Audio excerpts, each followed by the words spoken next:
దేవునికి మహిమ కలుగును గాక. మన వాక్యంలోకి వెళ్దాం.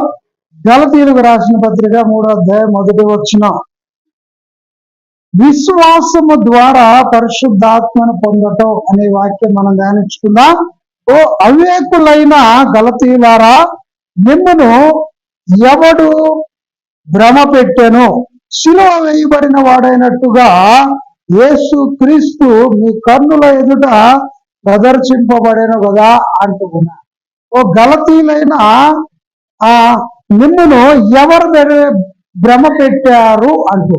ఎందుకు అంటే మీ కళ్ళ ముందే కదా మరి దేవుడు పరలోకానికి వెళ్ళాడు, ప్రభు పరలోకానికి వెళ్ళాడు.